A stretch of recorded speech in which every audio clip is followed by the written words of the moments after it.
Hello guys, welcome back to my channel smart study. Guys, आज हम directed of education की तरफ से दी जाने वाली वर्कशीट नंबर 5 करेंगे, जो कि क्लास 8th की है और सब्जेक्ट है सोशल साइंस। ये वर्कशीट 19 अप्रैल 2021 की है। तो आइए शुरू करते हैं आज की वर्कशीट शुरू करने से पहले प्लीज़ मेरे चैनल को सब्सक्राइब कर दीजिए। तो आइए देखते हैं आज की वर्कशीट। ये वर्कशीट सेम वर्कशीट है जो लास्ट ईयर वर्कशीट आई थी, वही वर्कशीट है, बस इसे थोड़ा कलरफुल कर दिया गया है। तो आइए देखते हैं आज की worksheet. Chapter 1, resources conservation of renewable natural resources. We have understood as to why the conservation of resources is necessary. हम लास्ट वर्कशीट में ये समझ चुके हैं कि कंजर्वेशन ऑफ रिसोर्सेज क्यों ज़रूरी है। There are many resources which are abundant in nature and also there are some which can be used only once। तो देखो, हमने समझा था कि कुछ रिसोर्सेज ऐसे हैं जो अब्यूडेंट है, बहुत ज़्यादा अमाउंट में है, और कुछ रिसोर्सेज ऐसे हैं जो बहुत कम अमाउंट में हैं। और इसके अलावा हमने ये समझा था कि कुछ जो रिसोर्सेज है अब्यूडेंट है, इन नेचर में ज़्यादा है, लेकिन क्या है, उनको हम सिर्फ एक ही बार यूज़ कर सकते हैं। कुछ ध्यान से समझो क्या कह रहा है, कुछ रिसोर्सेज ज़्यादा अमाउंट में है और उसे हम बार बार यूज़ कर सकते हैं, उसको रिसाइकलिंग करके हम बार बार यूज़ कर सकते हैं, लेकिन कुछ रिसोर्सेज ऐसे जिससे सिर्फ एक ही बार यूज़ किया जा सकता है। We knew it the renewable resources and non renewable resources respectively. हमने इसे हमने क्या कहा था, जिसे हम ज़्यादा बार बार यूज़ कर सकते हैं उसे हमने रिन्यूएबल, और जिसे सिर्फ एक ही बार यूज़ किया जा सकता है उसे नॉन रिन्यूएबल रिसोर्सेज कहा गया था। Now let us discuss on the conservation of these resources. Renewable resources, those resources which can be replenished very quickly are renewable resources। ऐसे रिसोर्सेज जो क्या होते हैं, जल्दी से रिसाइकलिंग हो जाते हैं, उसे हम क्या कहते हैं, रिन्यूएबल रिसोर्सेज कहते हैं।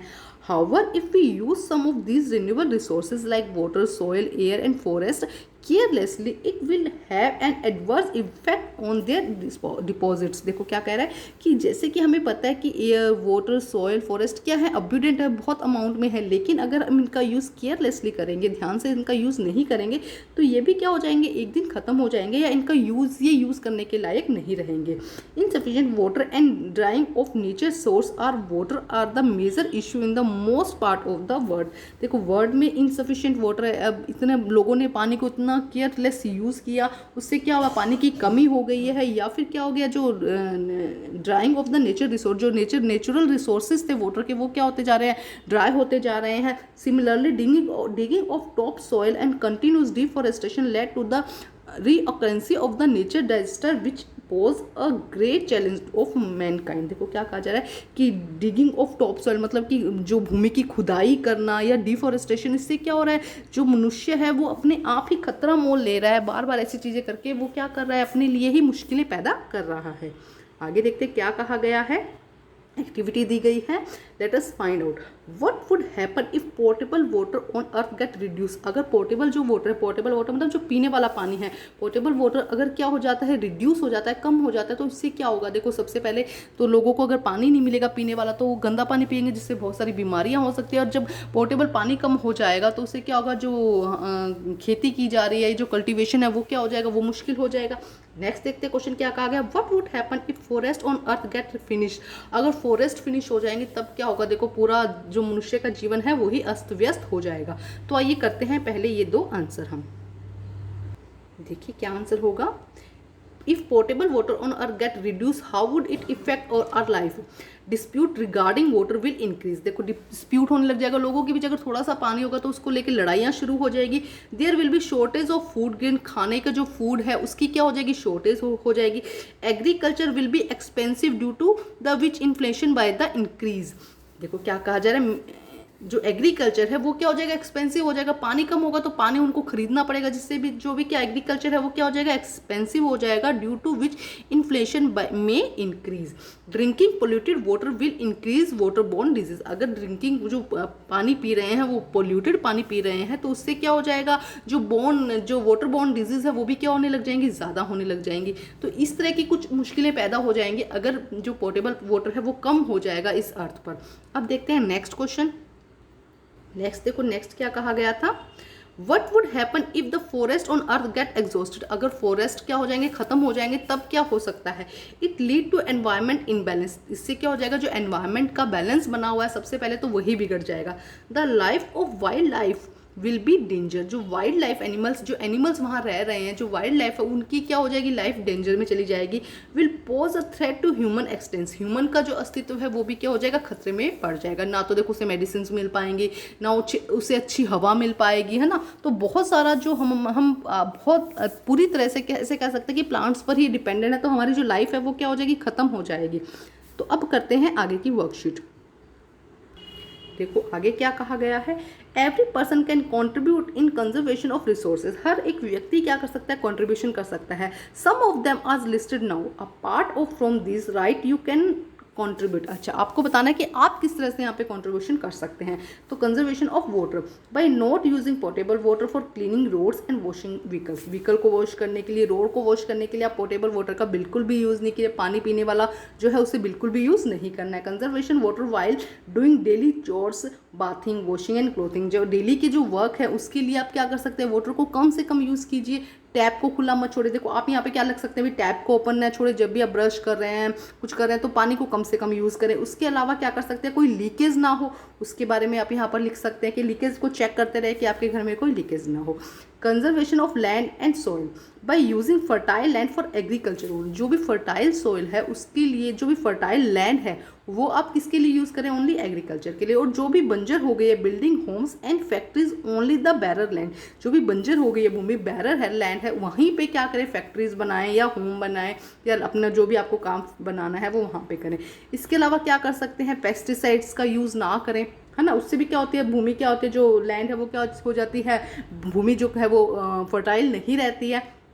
तो इस तरह से आप यहाँ पे भी लिख सकते हैं। Conservation of air by not burning plastic और वेस्ट प्रोडक्ट। आपको क्या करना है, किसी भी वेस्ट मटेरियल को बर्न नहीं करना है।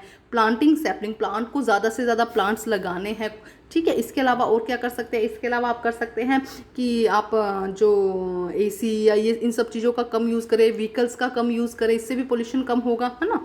नेक्स्ट देखते हैं conservation of forest by not tearing and washing the wasting the paper will conserve forest as it made by the tree. सबसे इंपॉर्टेंट आपको क्या करना है, पेपर को वेस्ट बिल्कुल भी नहीं करना है, क्योंकि पेपर किससे बनता है, ट्री से बनता है। तो अगर आप पेपर वेस्ट नहीं करेंगे तो इससे क्या कर रहे हैं, आप ट्री को बचा रहे हैं।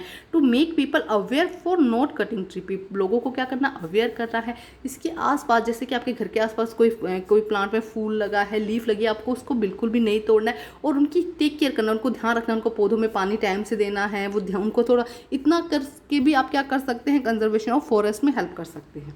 अब करते हैं इसके हम क्वेश्चन आंसर। देखो फर्स्ट क्वेश्चन क्या कहा गया है, व्हाट आर रिन्यूएबल रिसोर्सेज। क्या है रिन्यूएबल रिसोर्सेज, पहले वाली वर्कशीट में भी इसके आंसर बहुत अच्छे से दिए गए हैं। अगर हम यहाँ से करते हैं तो देखो ये हो जाएंगे इसके answer. Renewable resources, those resources which can be replenished very quickly are renewable resources. Example water, air, soil and forest. तो ये हो जाएगा फर्स्ट का आंसर, ठीक है।